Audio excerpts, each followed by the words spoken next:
Assalamualaikum warahmatullahi wabarakatuh. Waalaikumsalam warahmatullahi wabarakatuh. A'udzu billahi minasyaitonir rajim. Bismillahirrahmanirrahim. Ila hadratin Nabi Mustafa Muhammad Rasulullah sallallahu alaihi wasallam wa ala alihi wa sahbihi wa dzurriyyatil kiram khusun li Syekh Umar Abdul Jabbar wa khusun li Syekh Ibnu Mas'ud Nur Faqih Syaulillahi lahumul Fatihah. A'udzubillahi Bismillahirrahmanirrahim. Alhamdulillahirabbil alamin. Arrahmanirrahim. Maliki yaumiddin. Iyyaka na'budu wa iyyaka nasta'in. Ihdinas siratal mustaqim. Siratal ladzina an'amta 'alaihim ghairil maghdubi 'alaihim waladdallin. Amin ya rabbal alamin. Bismillah walhamdulillah wassalatu wassalamu ala rasulillah Muhammad ibn Abdillah la hawla wa la quwwata illa billah amma ba'd.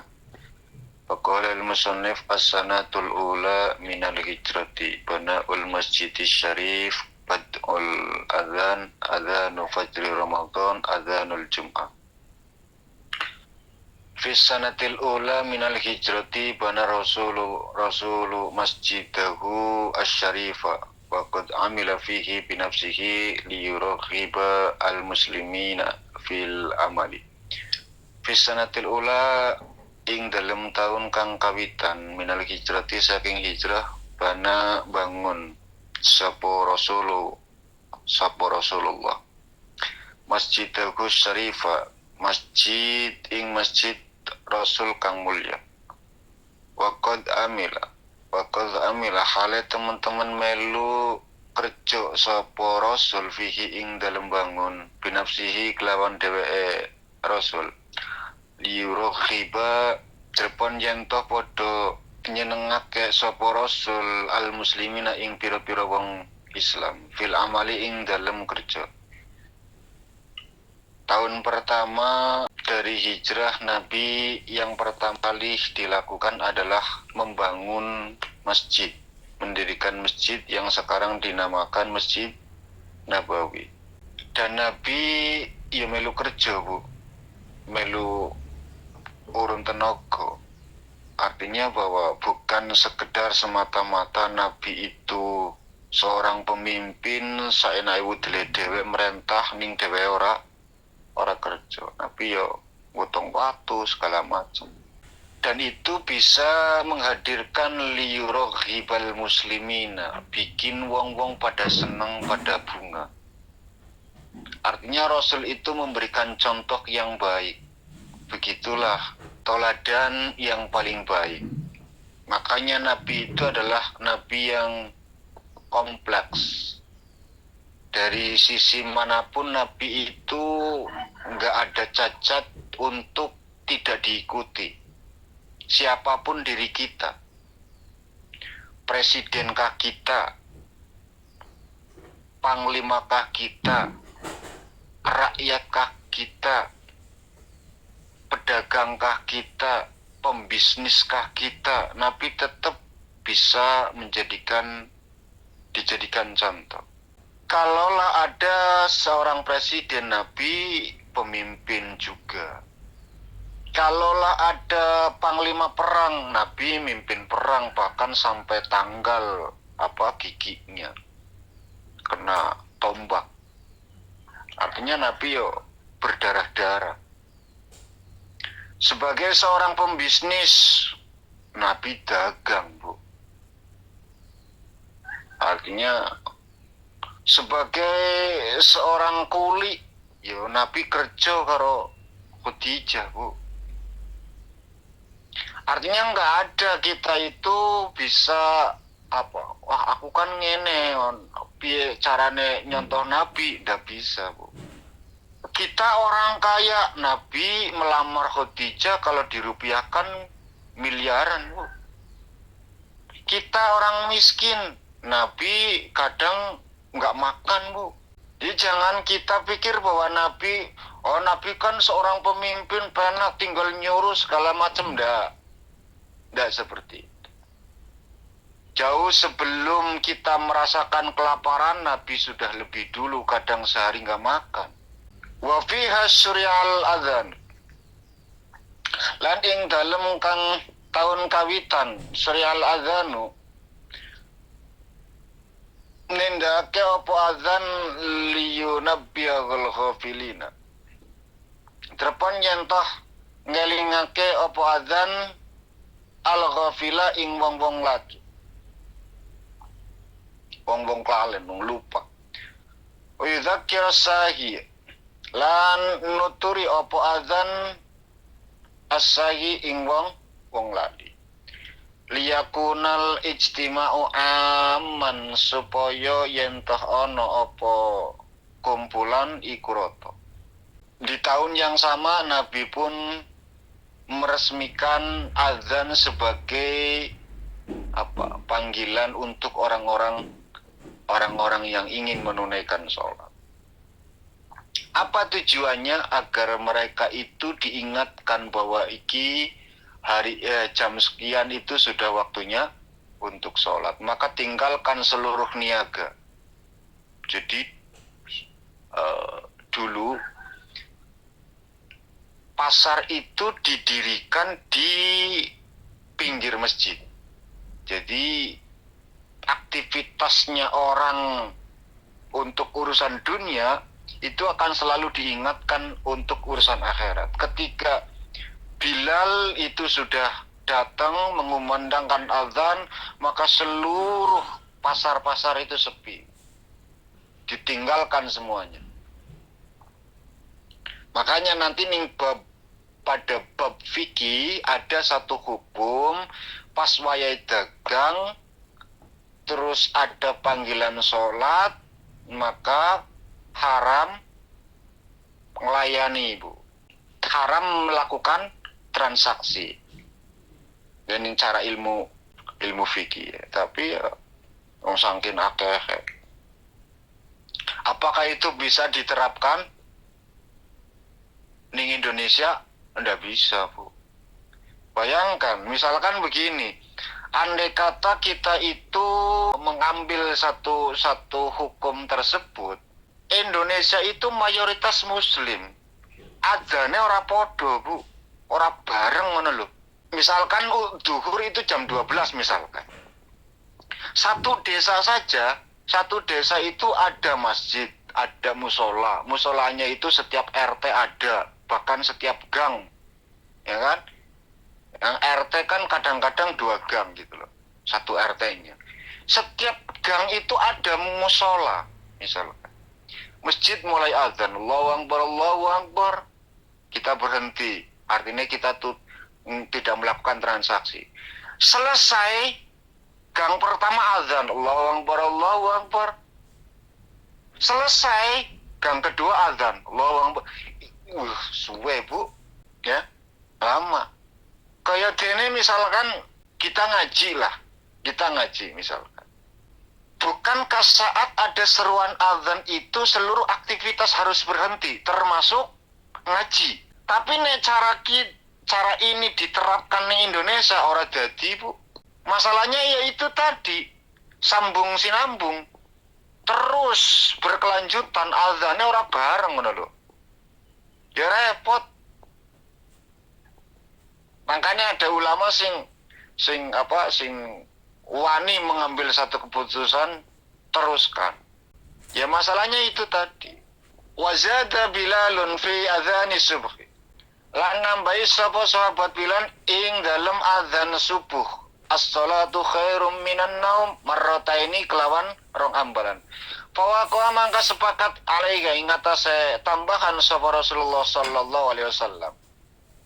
Jadi kalimat as-salatu khairum minan naum itu bukan Nabi, melainkan tambahan dari sahabat Bilal. Tapi fawaqa artinya bahwa Nabi itu mensepakati kalimat tersebut. Wah ya wis, dadi buat membangunin orang-orang yang terlelap tidur dalam keadaan terbuai lewat mimpinya, dibangunkan lewat kerasnya suara azan sang Bilal. bahwa sholat itu lebih baik daripada tidur. Wa kana rasulu ya'muru fi fajri Ramadan bi adzanain. Lan ana sapa rasul iku ya'muru merentah sapa nabi fi fajri Ramadan ing dalam fajare bulan Ramadan bi adzan kelawan azan loro. Awaluga yanubahu kang utawi kawitan azan iku dielingake bihi kelawan awal sapa al-ghafiluna wong-wong sing terlalai, terlupa. Hatta yatanabbahu sehingga padha dadi eling sapa ghafilun lisuhuri marang nglakoni sahur. Wasani li sholati lan kaping pindho karena araya salat. Azan 2 itu sejak zaman Rasul itu sudah ada. Jadi setiap bulan Ramadan itu ada azan 2, Bu. Pas wayah sahur itu sudah dikumandangkan azan. Nggak eling-elingan bahwa waktu itu sudah mau mendekati waktu sholat subuh. Makanya ketika kita sahur itu yang kita kenal dengan imsak. Imsak itu artinya sudah harus menahan segala keinginan untuk makan, minum, pokoknya sesuatu yang membatalkan puasa. Itu imsak namanya. Ngeker. Menahan diri, itu imsak namanya. Azan yang pertama itu supaya kita siap-siap. Gitu loh. Supaya kita siap-siap. Agar sebentar lagi kita akan masuk sholat subuh. Nah setelah itu azan yang kedua. Masuk azan yang kedua maka sudah tidak boleh melakukan aktivitas sing gawe batal. Wa kana adzanul jum'ati wahidan min ahdir rasuli ila khilafati Abi Bakrin wa Umar. Lan ana apa azan Jumat wahidan iku siji min ahdi rasuli awit saking mangsane rasul ila khilafati Abi Bakar tumeka marang olehe dadi khalifah sapa Abu Bakar wa Umar. Sejak zaman Nabi sampai khalifah Abu Bakar dan Umar azan Jumat itu cuma satu.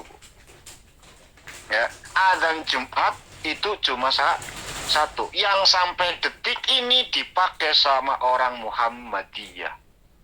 Jadi Muhammadiyah itu azan cuma satu karena memang sejak dari zaman Kanjeng Nabi sampai Abu Bakar sampai Umar itu azannya cuma satu di hari Jumat. Pas sholat Jumat itu NU kan azannya 2. Ya, NU azannya ada. Nek Muhammadiyah ndak, Bu. Jadi nek cara ngikuti ala Rasulullah, ya beneran Muhammadiyah menurut. Tapi apakah yang azan 2 keliru? Sebentar, jangan diputus itu dulu. Awalu idza jalasal imamu alal mimbar wa kana ala babil masjid. Wazada Utsmanu lan nambahi sapa Khalifah Utsman radhiyallahu anhu azan asani ing azan kang kaping pindho bisa babi kasiratin nas sebab akeh menungso. Azan yang kedua itu dimulai dari Sayyidina Utsman. Sahabat Utsman itu mulai mempraktekkan azan pertama dan azan kedua. Kenapa? Alasannya sangat masuk akal. Islam sudah makin berkembang, banyak orang yang masuk Islam, pesat di Medina, sehingga aktivitas kerja mereka juga makin sibuk, orang-orang makin banyak. Kadang kalau azan cuma satu, itu mereka banyak yang telat. banyak yang ketinggalan gitu loh. Padahal batasnya orang sholat Jumat itu sebelum imam masuk duduk di mimbar. Artinya begini, Bu. Malaikat rahmat itu siap mencatat siapa saja mereka orang-orang yang melaksanakan sholat Jumat. Catatannya singgo pengeling malaikat itu ketika imam masuk. Nah, ketika imam masuk dan duduk di masjid tersebut, maka tutup buku, Bu. Jadi orang yang datang setelah imam sudah masuk ke masjid, ora keetung, Bu. Ora keetung sholat Jumat. Ya, ora kepetung sholat Jumat. Entah itu masalah pahalanya atau sah tidaknya sholat, wallahu alam. Yang jelas wis ditutup bukunya, Bu. Makanya seorang laki-laki itu harus datang ke masjid jauh sebelum imam masuk. Makanya Nabi kan mesti ngenteni, Bu.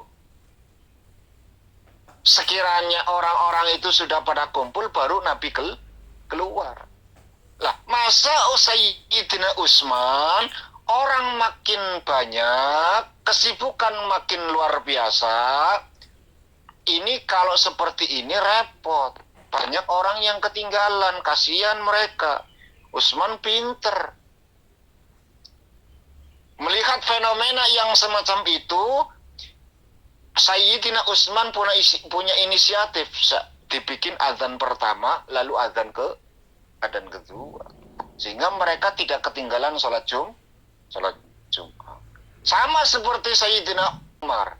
Sholat tarawih bagi kita, orang-orang NU, itu mentok sampai Sayyidina Umar, Bu. Karena Nabi nggak pernah melakukan seperti tarawihnya kita. Nabi nggak pernah. Nabi 8, kita 20.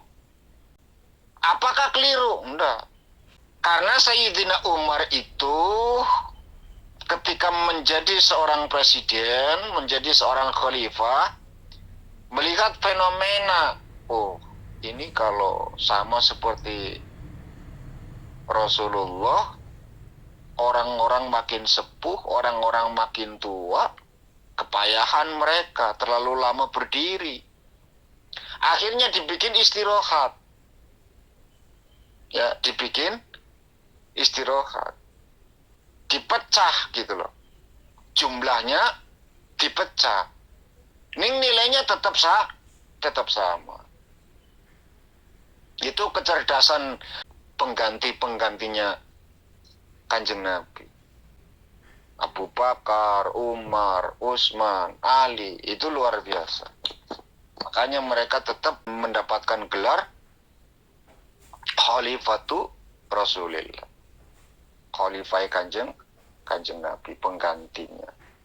Bab yang kedua, Yahudul Madinah.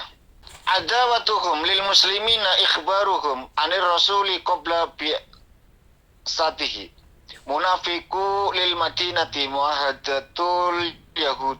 Adawatu yaiku oleh musuhi lil muslimina adawatuhum yaiku oleh musuhi wong Yahudi lil muslimina marang wong pira-pira wong muslim.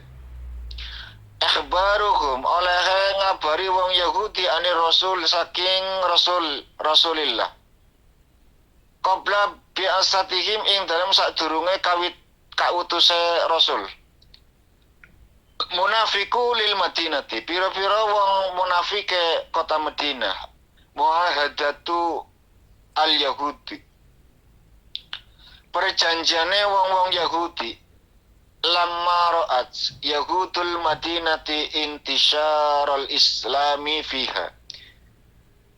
Lamma ra'at ning dalem nalikane weruh sapa Yahudul Madinati, Yahudi kota Madinah, intisyarul Islami, ing sumebare agama Islam.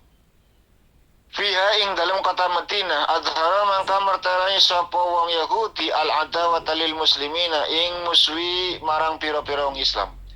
Wa khadulan pada tumandang sapa Yahudu yajtagaduna iku yen toh teman-teman ni sapa Yahudi fi raddihim ing dalem oleh nolak wong Yahudi anil islami marang Islam.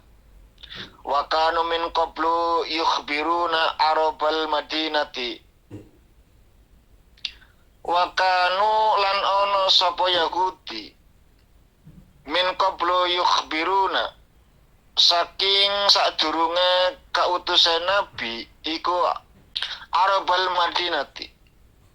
Padha ngabarake sapa iku yukhbiruna arabal madinati. Ngabari sapa wong Yahudi ing wong Arab Madinah. Binabiyin kelawan anane Nabi yubasu kang diutus sapa Nabi. Qad qaroba hale teman-teman parek sapa apa mangsa zamanuhu zamane mangsane Nabi. Falamma bu'isa mangka ing dalem nalikane diutus sapa Nabi ista'dzama mongko gemedhe sapa ru'asa uhum pira-pira kepalane wong Yahudi ayyakuna saking yen arep ana sapa nabi minal arabi iku tetep saking wong Arab wa kana lan ana iku yusaiduna bantu ing wong Yahudi ala amalihim ing atase penggaweane wong Yahudi hadza jamaatun munafikuna kang ikilah kumpulane wong-wong munafik kabeh min arabil madinati kang tetep saking wong Arab kota Madinah yar asuhum kang ngepalani ing golongan-golongane munafik sapa Abdullah bin Ubay bin Salul. Fala mara mangka nalikane pirsa sapa Rasulullah Kanjeng Rasul minukum saking golongane munafik zalika ing mengkono-mengkono aweh bantu musuhe wong kang nekataken sapa Rasul adan ing dalam sertane wong Yahudi ala alla yu'dzunahu ing atase perjanjiane ing atase Arab yen toh musuhi ala yu'dzunahu Arab yen toh nglarake sapa Yahudi wala yuharibahu lan ora merangi sapa nabi kum ing wong Yahudi wala yata'arrad lan ora ganggu sapa nabi lidinihim marang agamane wong Yahudi. Amal munafikuna anapun oleh utawi wong-wong munafik iku fakana mangka ana apa kelakuan iku yakbalu minhum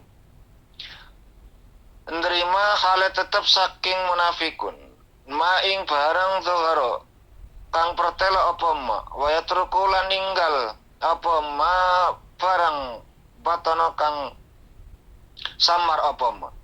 Bab kedua menjelaskan tentang Yahudi yang tinggal di kota Madinah. Ada watuhum lil muslimina ikhbaruhum alil rasuli qabla bi'asatihi munafikul madinati muahadatul Yahudi. Pertama, ketika orang Yahudi itu mengetahui tersiarnya agama Islam di Madinah, lalu mereka itu menampakkan permusuhan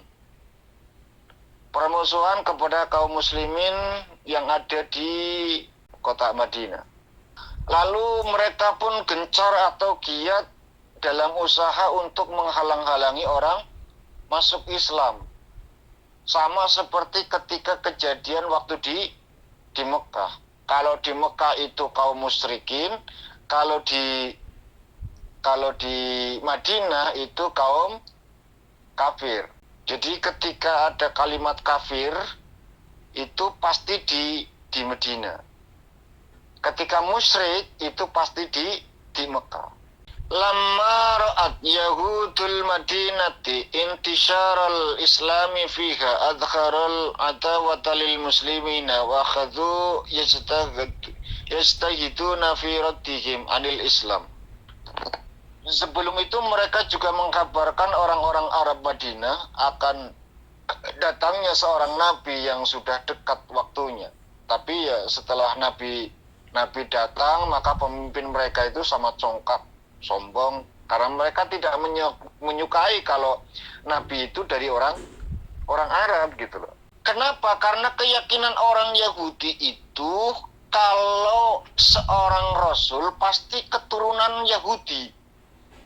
Gitu loh. Itu pasti keturunan Yahudi. Siapapun itu pasti keturunan Yahudi, Bu. Jadi Yusuf itu punya kakak namanya Yehuda. Ya, dari Yehuda ini ya itu nanti akan banyak sekali keturunan-keturunan yang muncul. Nah, pengikut mereka dinamakan Yahudi. Jadi yang meneruskan garis keturunan bapaknya itu malah justru bukan dari Yusuf alaihissalam, tapi kakaknya. Tapi ya tetap wong mereka itu juga anak para rasul. Yakub kan, Yakub bin Ishak bin Ibrahim. Artinya bahwa mereka juga keturunan Ibronia gitu loh. Makanya seluruh tidaklah ditemukan nabi dan rasul kecuali mereka orang Yahudi. Makanya ketika orang-orang Yahudi di kota Madinah dikabarkan orang-orang Mekah, Arab Mekah mengabarkan telah datang sosok seorang rasul yang datang dari kota Arab, Mekah Arab gitu loh. Artinya bahwa nabi itu diklaim bukan orang Yahudi, bukan keturunan orang Yahudi gitu loh. Mereka lupa bahwa nabi ini tetap punya garis keturunan dari Nabi Ibrahim. Bapak tauhid itu adalah Ibrahim alaihissalam. Semua nabi dan rasul pasti nginduk sama Ibrahim alaihissalam, termasuk Isa, Musa, dan seterusnya. Itu nginduknya sama Ibrahim alaihissalam. Nah, kok tiba-tiba ada seorang jahiliyah Arab ngaku jadi nabi?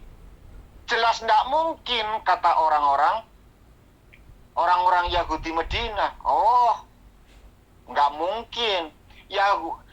Nabi itu pasti ada dari golongan kita.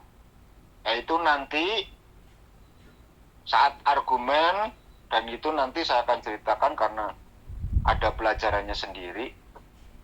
Saat mereka argumen tentang garis keturunan, Nabi menjelaskan sampai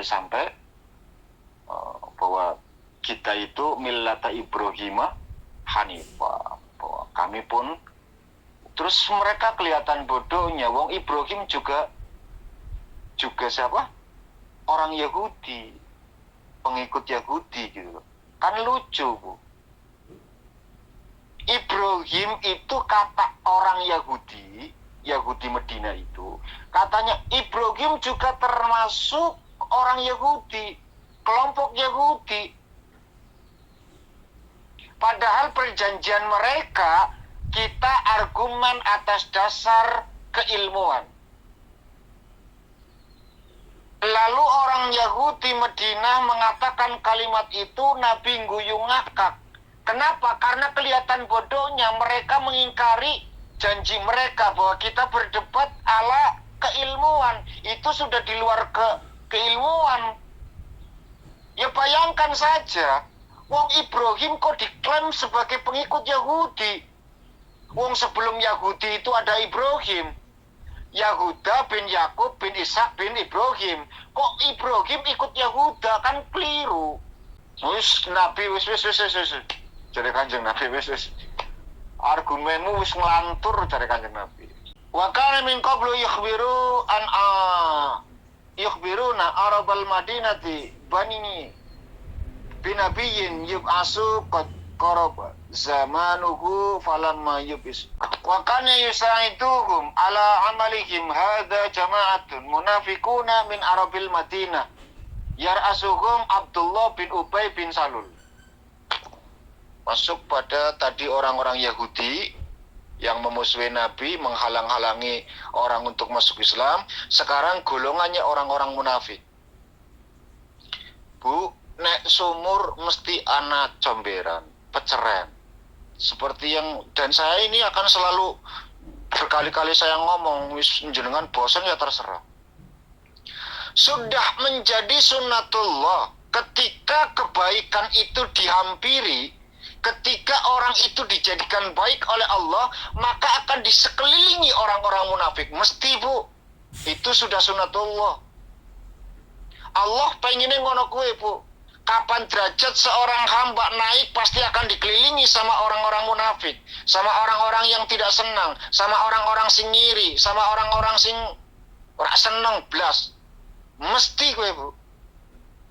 Bayangkan Nabi, sosok manusia terpilih. Ya, manusia paling baik akhlaknya, surga dijamin, itu pun tetap dikelilingi oleh orang-orang munafik. Salah satu di antara mereka adalah Abdullah bin Ubay bin Salul. Pada masa Nabi belum hijrah, Bu, saya cerita sejarah dulu. Pada masa Nabi sebelum diangkat menjadi seorang rasul, Madinah itu sudah ada, namanya Yasrib. Ada 2 orang manusia yang luar biasa, Bu. Ya, mereka itu punya izzah, mereka itu punya kemuliaan yang luar biasa. Satu Abdullah bin Ubay bin Salul, yang kedua Abu Amir. Abu Amir ini, Bu, adalah sahabat karibnya bapak Nabi, Bu. Bukankah perjalanan dari kota Mekah ke Madinah untuk menjalankan perdagangannya, bisnisnya, beliau ayahanda Rasulullah meninggal di sana? Nah, waktu sering sekali menyambangi kota Madinah, ayahanda sosok seorang Rasul itu punya sahabat namanya Abu Amir bin Saif. Ini, Bu, adalah 2 manusia, 2 sosok yang punya pengaruh luar biasa. Tidaklah ada pemimpin kecuali 2 orang ini, Bu. Podo mulyane. Lalu Abu Amir karena merasa dia itu adalah sahabat bapaknya, mendatangi Rasul. Singkat cerita, Nabi datang. Terus para masyarakat itu lebih memilih bondong-bondong masuk Islam, menjadikan Nabi sebagai seorang pemimpin. Yang 2 kan kesingkir, Bu. Yang dulunya itu dieluk-elukan, sekarang nggak diapa-apakan. Karena dianggap sama sekali. Ya, bayangkan, kita orang mulia, tiba-tiba datang orang lebih mulia, kita dilupakan. Kan sakit hati, Bu. Sakitnya tuh di sini, kata Abdullah bin Ubay. Termasuk Abu Amir. Abu Amir karena merasa dia itu bagian dari kayak anaknya sendiri karena teman bapaknya mendatangi. Kata Abu Amir itu bilang gini, apa yang kamu bawa? Ajaran apa yang kamu bawa? Nabi menjawab sesuai dengan wahyu. Aku membawa ajaran yang benar, ajaran Ibrahim, ajaran yang untuk kembali kepada tauhid, menyembah Allah, berbuat baik, dan seterusnya, dan seterusnya. Lalu Abu Amir itu mengatakan, seorang pembohong akan mati dalam keadaan dikucilkan, disingkirkan, dan sendirian. Dia menyindir Nabi, tapi Nabi luar biasa. Amin. Mudah-mudahan memang orang yang semacam itu akan terjadi semacam itu. Ya. Dan ternyata Bu, Abu Amir itu mati dalam keadaan tersingkir, terusir, dan sendirian Bu, ditinggal teman-temannya saat perang Uhud. Ya sudah. Artinya apa? Dua kebesaran nama mereka ini menjadi kecelakaan tersendiri bagi mereka. Kalaulah Abu Amir mati dalam keadaan tragis yang semacam itu karena ucapan sendiri, ucapan donga nggo Kanjeng Nabi, wong Kanjeng Nabi tangan kanane pangeran ibaratnya ngono lho. Wong utusane Gusti Allah kok malah di dongakna semacam itu. Ya diamini karo Kanjeng Nabi malah jadi kan. Sedangkan Abdullah bin Ubay itu tetap gitu loh, tetap memilih bertahan di kota Madinah. Sehingga apa? Sehingga orang-orang Madinah itu masih dekat dengan Abdullah bin Ubay. Artinya mereka itu masih segen dengan Abdullah bin Ubay. Masuk Islam juga Bu.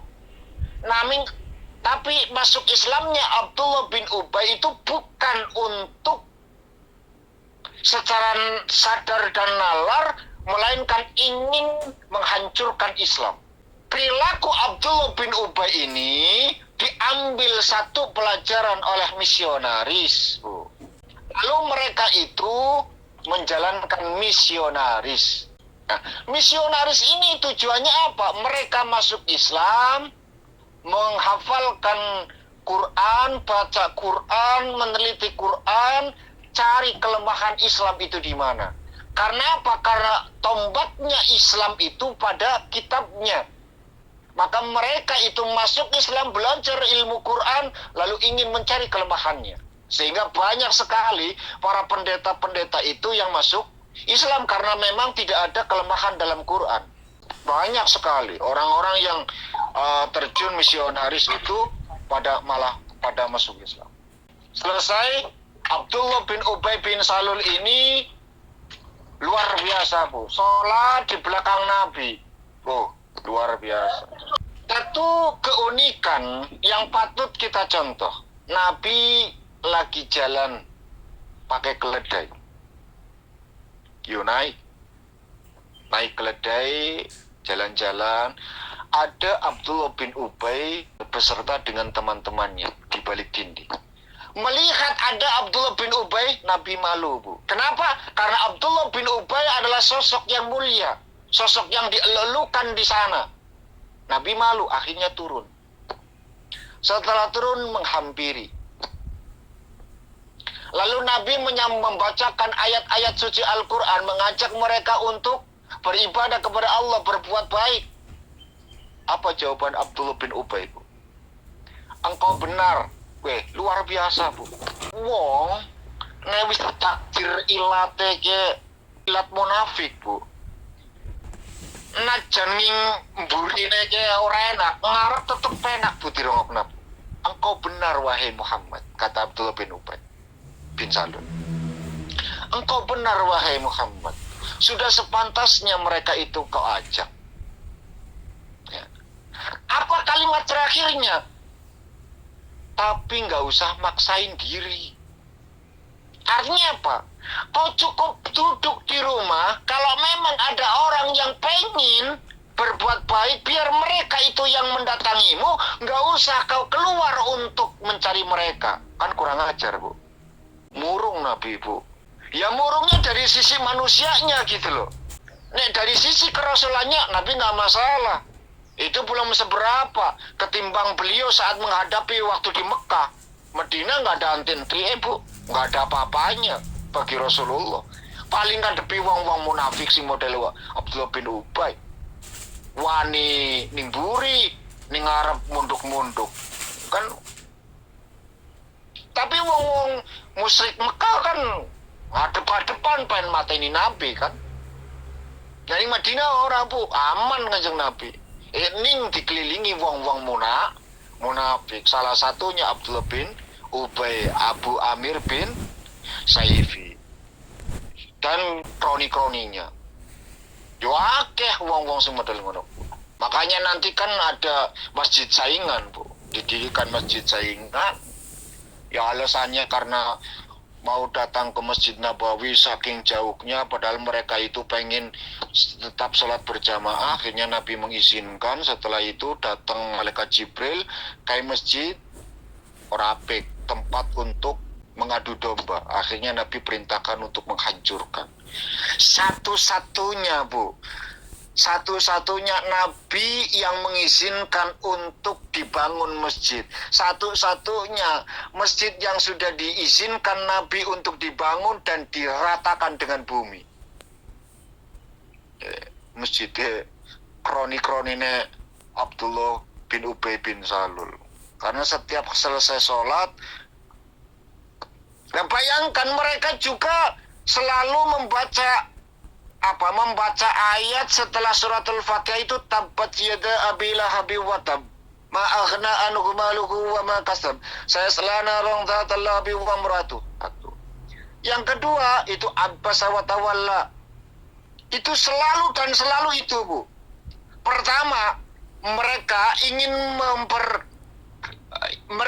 mengingatkan kaum muslimin bahwa Nabi ki pernah ditegur karo Gusti Allah. Artinya apa? Bahwa Nabi keliru, kata mereka. Nabi keliru, gua eling-elingan Nabi ki pernah dimarahi karo Gusti Allah. Satu. Yang kedua, paman beliau pun dinas menjadi ahli neraka. Gua eling-elingan terus. Luar biasa, Bu. Wong-wong munafik. Akhirnya karena malaikat Jibril mendapatkan titah dari Gusti Allah untuk menyampaikan kepada Nabi, Nabi apa cari pangeran, ratakan. Ya sudah, rata mereka. Diratakan dengan tanah. Satu-satunya masjid. Artinya apa? Biar jenengan itu ngerti sejarahnya kenapa kok Nabi menghancurkan masjid, ngono lho. Jangan main, neng ngono caranya berarti masjid oleh dihancur. Nah, ndak seperti itu. Kenapa Nabi itu menyuruh untuk menghancurkan? Karena masjid itu dijadikan tempat untuk adu domba, untuk memusuhi Islam dari dalam. Ada 7 menit. Ada pertanyaan? Waalaikumsalam warahmatullahi wabarakatuh. Waalaikumsalam warahmatullahi wabarakatuh. Dibuka sesi pertanyaan ya, Pak. Mau tanya mengenai isu Islamophobia yang sekarang lagi gencar-gencarnya itu. Ya, bagaimana kita menyikapinya? Bagaimana kita itu menghadapi situasi kondisi Islamophobia yang sekarang itu lagi mengkorona, merambah luar biasa. Gini, Bu, Islam itu punya Allah dan Rasul. Itu cara pandangnya wong sing berilmu gitu ya.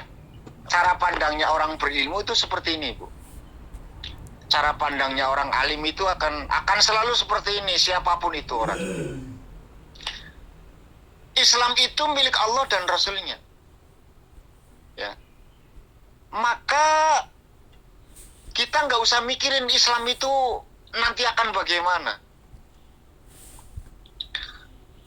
Bahwa Islam itu sudah ada yang jaga, Islam itu sudah diatur sedemikian rupa, Islam itu akan jaya untuk selama-lamanya, tidak akan pernah hancur sehancur-hancurnya. Masalahnya apa? Kalau Islam sudah hancur sehancur-hancurnya, kowe mesti kiamat. Karena permintaan Nabi itu, bahkan Allah memuji Nabi, Bu. Laqad ja'akum rasulun min anfusikum azizun harisun. Haris, Bu. Harisun. Nabi itu haris, luar biasa. Mengharapkan supaya kita itu selamat. Diklaim sama Allah Subhanahu wa ta'ala, nabimu itu dari bangsamu dewe, orang yang siap menanggung segalanya, ya. Semua yang kalian tidak mampu, Nabi wis ngelakoni. Bayangkan, dari setiap umat Islam yang tidak mampu korban, Nabi wis korban, Bu. Jadi pengen Nabi wis kabeh umatku penak ngono. Ora usah susah. Ora usah gundah, ora usah gulana, ora usah mikirna sing macam-macam. Pengibadah sing sak mampune. Enggak usah berpikir secara sing ekstrim. Nanti Islam akan begini, nanti Islam akan seperti itu. Cari Nabi, usah dipikir. Aku be ora mikir kok. Aku ngelakoni apa cara perintah Gusti Allah, selesai. Allah bilang A, saya bilang A, Allah bilang B, saya bilang B. Aku ya ora pernah mikir piye carane. Aku ya ora pernah duwe solusi. Wong kabeh pitakonan, solusi datang dari Allah Subhanahu ta'ala. Makanya itu tadi bahwa Nabi itu tidak akan pernah mengucapkan atau melakukan perbuatan illa wahyu yuha, kecuali datang wahyu dari Allah, termasuk pernikahannya diatur karo pangeran. Kayak dinikahi, kayak dibojo, kayak dinikahi, kayak dibojo. Nabi ora pernah Nabi nggak pernah, ayo tak bojo lah, mumpung aku jadi presiden. Nggak pernah, Bu. Nah, kalau tidak ada perintah dari Allah untuk menikahi, nggak bakalan menikahi. Termasuk Zainab, Bu. Zainab kayak nek wong lanang weruh raine Zainab nggak bakalan berkedip, Bu, saking ayune. Tapi kenapa Allah Subhanahu wa ta'ala memerintahkan untuk Nabi menikahi Zainab? Apa alasannya? Zainab itu mantan istrinya Zaid, Bu. Zaid itu pernah diangkat jadi anaknya Nabi. Gitu loh. Pernah diangkat menjadi anaknya Nabi, bahkan Nabi menyematkan nama di belakang Zaid, Zaid bin Muhammad. Sejak itu ayat turun, haram hukumnya. Tidak boleh semacam itu. Itu untuk menggagalkan gitu loh. Sejarahnya seperti itu. Makanya Zainab dinikahi karo Kanjeng Nabi. Bukankah menantu tidak boleh menikah sama mertua? Nyatane bahwa Nabi menikahi Zainab berarti gagal hubungan antara anak dengan orang tua, antara Nabi dengan Zaid gitu loh. Berarti wis putus. Zaid bin Harisa, dulu kan Zaid bin Muhammad. Lalu ditegur sama Allah, kowe aja ngono, ora kena hukume, tetap nama belakang dari anak adalah bapak kandung Zaid bin Harisa. Menikah sama seorang perempuan yang cantik, habis itu ditalak, dipegat, dibojo karo Kanjeng Nabi. Jadi tetap ila wahyu juga. Satu. Yang kedua, Islam makin berkembang, Bu. Islam makin berkembang. Umar sosok orang yang luar biasa, Bu. Disalahkan sama orang-orang, sama masyarakat, sama kaumnya. Ini piye toh, kok Umar ke orang pernah ngurusi agama, ngurusannya dunia terus, ngurusi agama, ngurusi pelebaran kekuasaan, sampai merambah kemana-mana, Bu, masa jayanya Umar. Kabeh hampir ke Eropa itu sudah dikuasai, Bu, sama Sayyidina Umar. Artinya apa? Umar fokus pada pelebaran, melebarkan sayap. Ini orang mikiri agama. Akhirnya ditegur sama para sahabat-sahabatnya. Bahkan Abdullah bin Umar, anaknya, ngomong karo bapaknya karena harus dihasut karo masyarakat pada saat itu. Abah, kok jenengan ngono? Ke Islam mau dibawa kemana kalau presidennya itu nggak ngurusi agama? Rodo tertarik. Oh iya, aku rodo keliru. Nih ketika itu pada masa ingin mengambil satu keputusan, Umar sadar, ndak, aku tetap akan ngurusi negara. Agama kudu urusanku, agama urusannya pangeran. Wis tetap diatur karo Gusti Allah.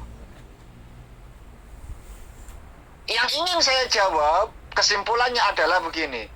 Islam pada masa Kanjeng Nabi seperti itu. Islam pada masa, bahkan Islam pada masa Mudin yang sekarang ini, Bu. Islam kan rame gara-gara Mudin sekarang. Akeh wong mlebu Islam syahadat karo Mudin kan. Yo ngono kuwi tok, Bu. Orang-orang Amerika yang menggencarkan Islamfobia malah terbesar sekarang, Bu, masuk Islamnya, Bu, di negara-negara non-Muslim. Bayangkan. Yang pertama kali memviruskan Islamfobia adalah orang-orang Yahudi dari Amerika.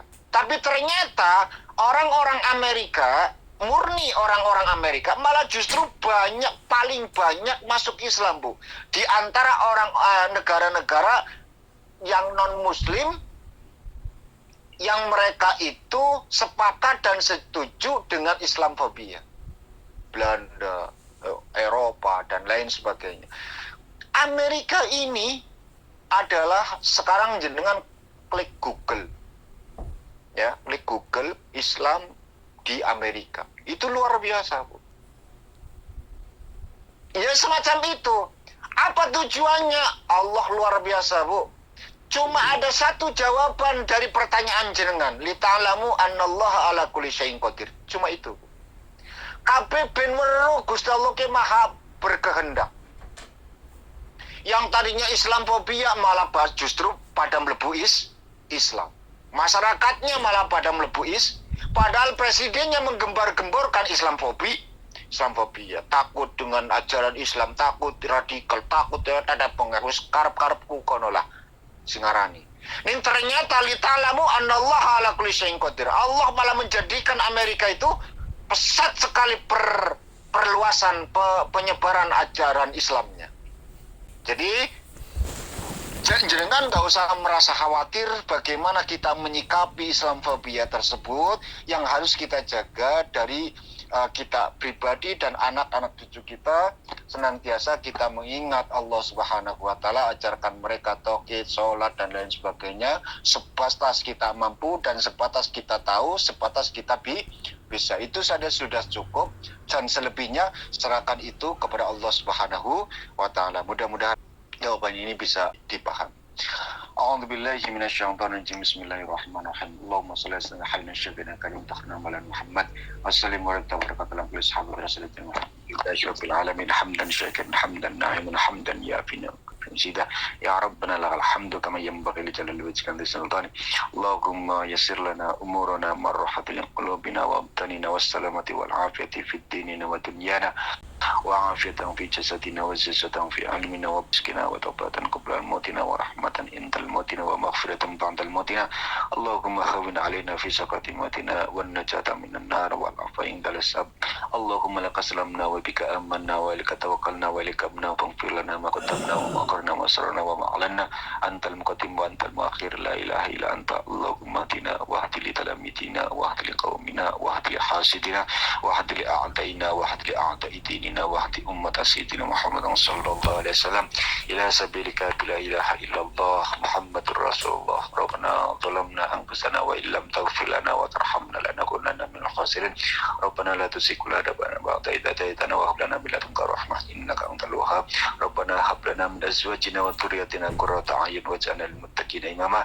Rabbana atina fid dunya hasanah wa fil akhirati hasanah wa qina adzabannar. Wa sallallahu ala sayyidina Muhammadin wa ala alihi wa sahbihi wasallam. Subhana rabbika rabbil izzati amma yasifun wa salamun ala al mursalin walhamdulillahi rabbil alamin. Bihaqqil Fatihah. Alhamdulillahi rabbil alamin arrahmanir rahim maliki yaumiddin.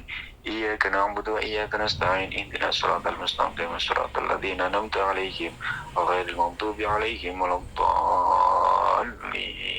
Amin. Sekian dan demikian yang bisa sampaikan. Terima kasih atas segala perhatian. Mohon maaf atas segala kekurangan. Subhanakallahumma bihamdika asyhadu an la ilaha illa anta astaghfiruka wa atubu ilaik. Akhiru da'wana walhamdulillahi rabbil alamin. Wassalamualaikum warahmatullahi wabarakatuh.